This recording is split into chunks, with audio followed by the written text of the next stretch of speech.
갈게요. 네. 시작. 관리번호 3번입니다. 수업 시작하겠습니다. 자, 창문 환기도 다 시켰고 본격적으로 똑똑 생각 깨우기로 넘어가 보도록 하겠습니다. 띡! 자료 앞에 보여주면서 이 자료 함께 이야기를 해볼 건데요. 뒤에 앉아있는 규경이까지 앞에 화면 잘 보이는지 얘기해 줄까요?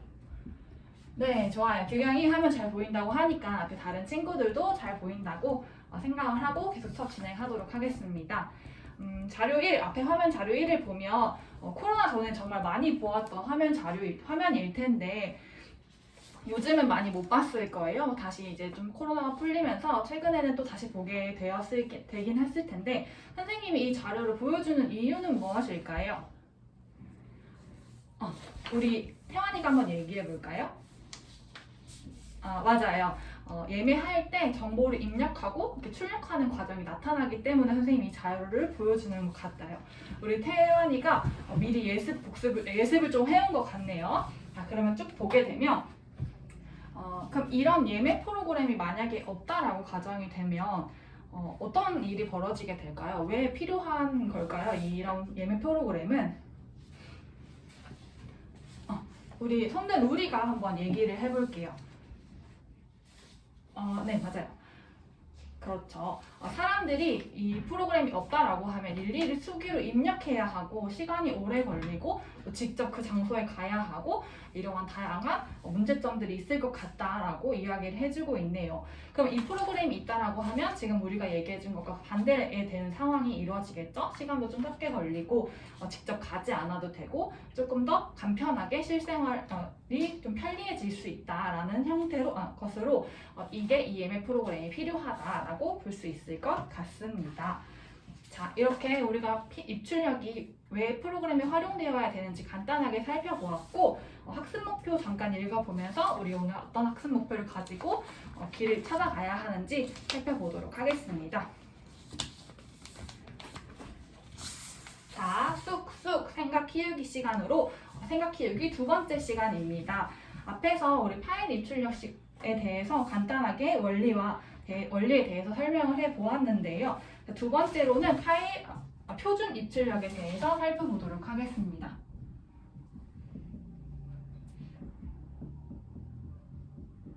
그래서 앞에서는 우리 파일 입출력을 보았고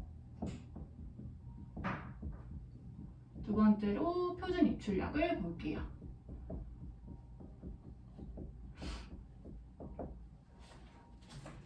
자, 앞에 여기 있는 자료를 한번 보게 되면 자료 2번에 표준 입출력에 대한 간단한 코드들이 나와 있는데요. 우선 이 표준 입출력이 뭔지에 대해서 알아야겠죠. 파일 입출력 같은 경우는 파일이 입력되고 출력되는 것과 같은 함수들이 활용이 되는 거라고 얘기를 했었고, 표준 입출력 같은 경우는 우리가 직접 키보드나 마우스로 입력하고 또는 모니터나 프린터, 스피커와 같은 장치를 활용해서 출력하는 게 이제 표준 입출력이다라고 볼 수 있겠습니다.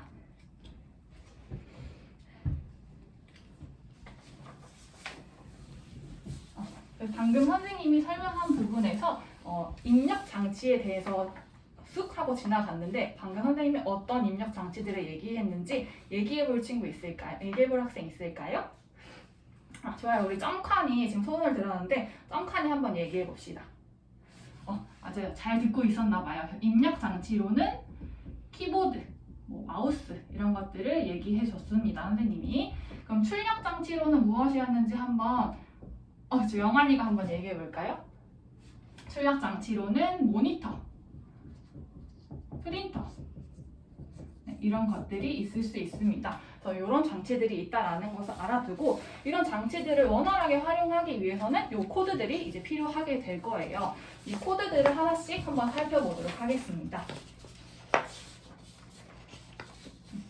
우선 여기 보면은 함수에 scanf라는 함수가 나와 있죠. 그래서 이 키보드와 마우스를 잘 동작시키기 위해서는 scanf라는 함수를 활용을 해야 하고 출력 장치를 잘 활용하기 위해서는 옆에 있는 printf를 활용을 하면 이 정상적으로 동작을 시킬 수 있습니다. 여기 형식을 한번 보면 스캔 F 같은 경우에는 형식 지정자, 우리가 지난 시간에 변수를 하면서 형식 지정자에 대해서 배웠었는데 그 형식 지정자를 사용을 하고 그 뒤에는 변수를 사용을 해서 그 받는 데이터를 변수에다 저장할 수 있게 하는 형태로 이렇게 구성을 할 수 있고요. 작성을 하면 되고요. 또 이제 프린트 F 같은 경우에도 형식 지정자를 사용을 하고 뒤에 변수명을 넣어서 해당 변수에 저장되어 있는 값을 출력하겠다와 같은 형태로 사용을 하면 정상적으로 스캔 F와 프린트 F를 동작시킬 수 있습니다. 이렇게 정리를 좀 해볼 수 있을 것 같고요. 팁! 자, 이번엔 자료 3번을 한번 보게 되면요. 파일 입출력과 표준 입출력에 대한 이제 간단한 그림이 나와 있는데 이 그림을 통해서 둘의 차이점을 한번 정리를 해볼 수 있을 것 같아요. 파일 입출력 같은 경우는 여러 개의 데이터가 저장되어 있는 파일을 불러와서 입력을 시키고 그리고 어떤 처리가 이루어지게 되면 그 이후에 프로그램을 통해서 출력까지 보여지는 게 파일 입출력이라고 했었고, 표준 입출력 같은 경우는 직접 하나하나 입력 장치를 통해 입력을 해주고 그거에 대한 처리가 일어나면 이제 출력이 나오는 형태로 동작을 한다라고 했는데 둘의 차이를 한번 이해하고 있다, 저는 이해했어요, 알아요 라고 하는 친구 한번 손들어서 얘기해 줘 볼까요? 우리 대윤이가 한번 손을 들었는데 맞아요. 이렇게 일일이 하나씩 입력해도 괜찮은 프로그램이 있을 거고 여러 개의 데이터를 한 번에 입력해줘야 조금 더 원활하게 동작하는 프로그램이 따로따로 있을 것 같다라고 해요. 그래서 하나씩 하게 되면 하나씩 입력할 때는 표준 입출력이 조금 더 나을 거고 대량의 데이터를 입력해야 한다라고 하면 파일 입출력을 사용하는 게 조금 더 원활하게 프로그램을 동작시킬 수 있을 거다라고 얘기를 해준 것 같네요. 우리 대윤이가 전체적인 파일 입출력과 표준 입출력에 대해서 잘 이해를 한 것 같습니다. 네, 여기서 이제 더 이어서 선생님이 시범 실습으로 여러분에게 표준 입출력과 관련되어 있는 코드들을 한번 작성하는 것을 보여줄 겁니다. 그거에 따라서 선생님 시범에 따라서 여러분도 실습을 진행해주면 되고요. 한번 봅시다. 타다닥. 자, 선생님이 여기 지금 자료 4번에 있는 것처럼 미리 타이핑을 쳐 놓았는데요. 하나씩 보면서 여러분도 타이핑을 쳐주면 되겠습니다. 첫 번째로 이제 include main, 요거는 기본적으로 쓰는 거니까 작성을 하고요. 그 다음에 int n, 여기서는 선생님이 정수형 변수 n을 선언을 미리 했어요. 정수형 변수 n을 선언을 하고 그 다음에 이제 입력 함수였던 scanf를 사용을 해서 형식 지정자와 변수명을 입력한 것을 볼 수 있어요. 근데 여기서 중요한 것은 변수 앞에다가 주소값을 의미하는 %를 사용을 해서 n이라고 꼭 작성을 해줘야 한다는 것을 기억해 줘야 하고요. 그리고 print f에서 입력받은 값을 이제 변수에 저장되어 있는 값을 불러와서 출력하는 것도 볼 수 있습니다. 이것을 25로 입력해서 실행을 시키면 앞에 있는 이런 화면에 결과가 나오게 되겠죠. 혹시 여기까지 아직 저는 작성을 다 못했어요 하는 친구 있을까요? 지금 다 아무도 표현을 안 한 걸 보니까 전부 다 잘 작성을 했다라고 봐도 될 것 같습니다.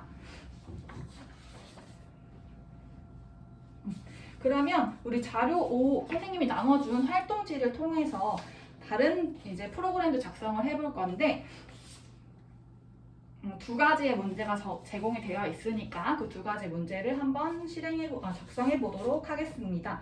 네, 이 작성한 프로그램 내용을 잘 정리해서 정보 로드맵에다 적어놔 주어야 선생님이 전체적인 여러분의 성장 과정을 볼 수 있다라고 했었죠. 그러니까 작성한 내용 그냥 지워버리지 말고 정보 로드맵에 잘 기록을 해 둡시다. 자, 그러면 활동 시작하겠습니다.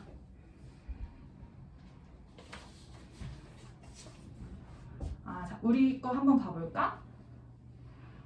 지금은 빨간색 깃발을 들어서 선생님이 왔는데 어떤 게 문제인 거지?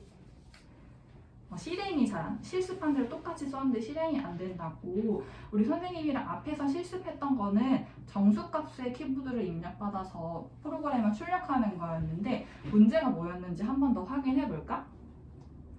그렇지. 네. 이번 문제에는 실수값을 키보드로 입력받는 거니까 그 자료형을 입력할 때에는 정수형 변수를 선언하는 게 아니라 그렇죠. 플로트형을 사용을 해야지 되겠죠. 그러면 그 앞에서만 수정을 하는 게 아니라 뒷부분에서 스캔F와 프린트F에 있는 자료형도 다 바꿔줘야 합니다. 그래서 그 부분도 잘 고려해서 다시 한번 수정해 봅시다. 우리 태원이도 선생님 빨간 깃발 들어서 왔는데 뭐가 문제일까요? 자꾸 오류가 나는구나. 선생님이 보니까 선생님이랑 함께 작성했던 코드를 다시 살펴보고 태원이가 작성한 코드를 보면 금방 문제가 뭔지 찾을 수 있을 것 같은데 힌트를 조금 더 줄까요? 네. 그러면 입력 함수와 관련되어서 코드를 한 번 더 살펴볼까요? 네, 이제 알겠죠? 네, 좋아요. 한번 수정해 봅시다. 자, 우리 거 한번 수정한 거 볼까요? 그렇죠. 이렇게 이 형태로 바꿔줘야 하는 거죠. 그러면 우리 한 개의 실수값을 키보드로 입력받았으니까 이번에는 두 개의 실수값을 받아서 출력하는 프로그램으로 실행을 해봅시다. 네, 좋아요. 우리 태원이도 이제 해결이 됐군요. 그러면 이번에는 삼각형의 높이와 밑변의 값을 입력받아서 삼각형의 넓이를 구하는 프로그램을 한번 작성해 봅시다. 할 수 있겠죠? 네, 좋습니다.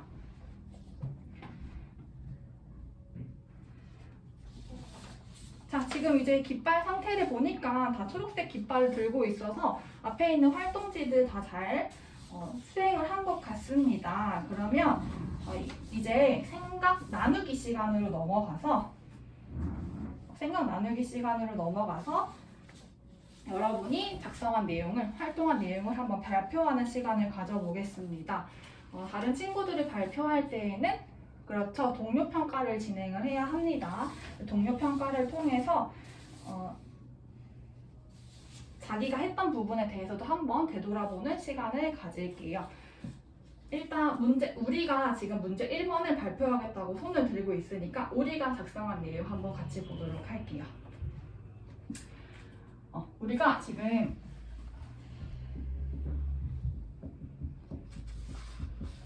처음에는 자료형과 관련해서 좀 어려움을 가졌었는데 문제 1번에서 이제 플로트형을 사용을 해야 한다. 그리고 그에 맞는 형태로 %F를 사용을 해서 표현 입력받고 출력을 해야지 정상적으로 작동을 한다라고 지금 우리가 잘 설명을 해주었습니다. 이 부분 잘 작성을 했다라고 하면 문제 없이 코드가 잘 실행이 될 거라고 생각합니다. 정해진 틀은 없고 이 자료형만 잘 입력을 한다라고 하면 이 문제에서는 다른 부분으로 문제될 게 없을 것 같습니다. 두 번째는 우리 태환이가 아까 좀 어려움을 느꼈는데 그거에 태환이가 한번 발표를 해보겠다고 지금 손을 들고 있으니까 태환이가 문제 2번에 대해서 발표를 해보겠습니다. 태환이가 여기서 어려움을 느꼈던 거는 그쵸, 스캔F에서 앞에 자료형 입력해주는 것까지는 잘 했는데 이 뒷부분에서 이제 변수 앞에다가 %를 붙이지 않아서 계속 오류가 났었단 말이죠. 근데 여기다가 이제 %를 붙이게 되면서 오류 없이 프로그램을 잘 동작하게 되었어요. 이런 식으로 잘 스캔F만 잘 입력을 했다라고 하면 문제 없이 이 프로그램 또한 작동이 될 것 같습니다. 네, 이상입니다.